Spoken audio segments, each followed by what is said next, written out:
கல்லணையின் வரலாறு சங்க காலத்து சோழ மன்னன் கரிகாலன் என்ற மன்னனின் அறிவியலையும் வீரத்தையும் பறைசாற்றும் வரலாற்று சிறப்புமிக்க ஒரு நிகழ்வாகும். இளம் வயதிலேயே அரசியலுக்குள் வந்த கரிகாலன் எதிரிகளின் சதியால் சிறைப்பிடிக்கப்பட்டார். அவர்கள் கரிகாலனை கொல்ல அவர் இருந்த சிறைக்கு தீ வைத்தனர். அந்த தீயிலிருந்து அவர் உயிர் தப்பி ஓடினாலும் அவரின் ஒரு கால் தீயில் கருகி போனது. சாதா மனிதனாக இருந்திருந்தால் இது ஒரு அவமானமாக இருந்திருக்கும். ஆனால் கரிகாலன் இந்த கருகிய காலுடன் சென்று சிம்மாசனத்தை கைப்பற்றி மாமன்னனானார். தன் உடல் குறைபாட்டையே பட்டப்பெயராக ஏற்றுக்கொண்ட அந்த மாவீரன் தான் பின்னர் கல்லணையை கட்டினார். 2.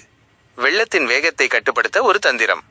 காவிரி ஆற்றின் மீது அணை கட்ட முடிவெடுத்த போது பொறியாளர்களுக்கே சவால் காத்திருந்தது.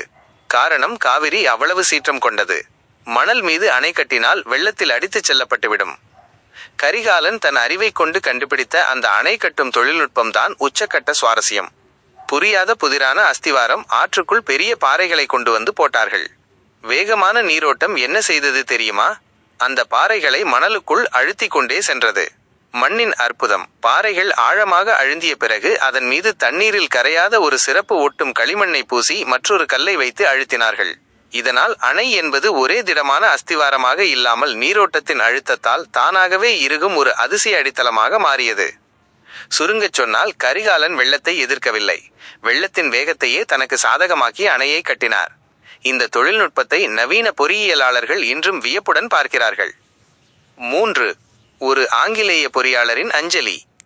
கல்லணை கட்டப்பட்ட சுமார் 1600 ஆண்டுகளுக்கு பிறகு ஆங்கிலேயர் ஆட்சி காலத்தில் 19ஆம் நூற்றாண்டு அணை மணல் மேடாகி பயனற்று போயிருந்தது. அப்போது சர் ஆர்தர் காட்டன் என்ற ஆங்கிலேய பொறியாளர் ஆய்வுக்கு வந்தார்.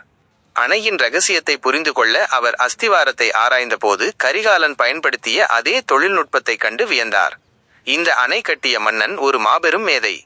இவருக்கு நிகரான ஒரு பொறியாளரை உலகில் காண்பது அரிது என்று பாராட்டியதோடு அந்த அதிசயத்தை அழித்துவிட்டு புதிய அணையை கட்டாமல் கரிகாலனின் வடிவமைப்பை அடிப்படையாக கொண்டே அணையை புனரமைத்தார். தமிழரின் தொழில்நுட்பத்தை பாராட்டி இதற்கு கிராண்ட் அணைக்கட் என்று பெயரிட்டு சென்றார். 2000 ஆண்டுகளுக்கு முன் ஒரு தமிழன் கட்டிய அணை அதன் பிறகு வந்த ஒரு வெளிநாட்டு பொறியாளரின் மரியாதைக்குரிய அங்கீகாரத்தை பெற்றது. ஒரு அற்புதமான வரலாற்று அத்தியாயம்.